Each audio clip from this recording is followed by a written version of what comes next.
विनोद बंसल साहब को सुन लिया, वो किसी कम्युनिटी के खिलाफ नहीं है, वो किसी धर्म के खिलाफ नहीं है, उन्होंने साफ साफ कहा वो उस मानसिकता के खिलाफ है। लेकिन इसको हवा दे दी गई कि उनको ये बताया जा रहा है कि वो दरअसल मुस्लिम पक्ष के खिलाफ है। इसमें तो आपको आपत्ति नहीं होनी चाहिए।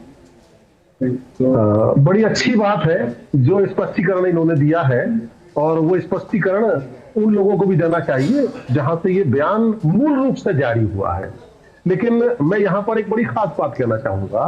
अगर ये बात कह रहे हैं तो अभी हमारे उत्तर प्रदेश के माननीय मुख्यमंत्री योगी आदित्यनाथ जी ने हलाल सर्टिफिकेट को लेकर एक बयान दिया था।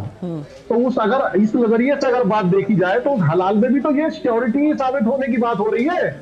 तो हम, जैसे इन्होंने अभी एक बात की कि हमारा हमारा हमारा हमारा, तो मैं इस हमारे के लिए ये बात नहीं समझ पाया था कि ये हमारा किस नजरिए से कह रहे हैं कि हमारा देश हमारा देश। तो हम सबका देश तो है, यहाँ जितने लोग हैं सबका है। कोई एक तो निजी तौर पर उसका मालिक नहीं बन सकता, ऐसा कोई कानून ने किसी को हक नहीं दिया, वो हक इनको भी नहीं बना है। और रही बात, बंसल साहब थोड़ा इनको सुन लेते हैं, एक बार सुन लेते हैं, उस्मान साहब को सुन लेते हैं। और आगे की बात देखिए, मैं एक और बात कहना चाहूंगा।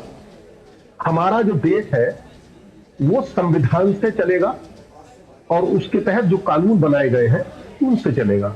मगर ये बड़ी अजीब विडंबना हो गई है 2014 के बाद।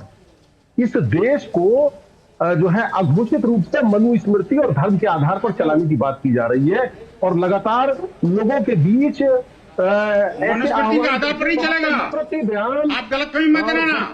मनुस्मृति के आधार पर ही देश का संविधान बना है, मनुस्मृति के आधार पर ही देश के कानून बने हैं, मनुस्मृति के आधार पर मानवता बनी है। मनुस्मृति को इस तरह से गरियाने की कोशिश मत करिए, नहीं मैं भी कुछ बोल दूंगा 2-4 शब्द।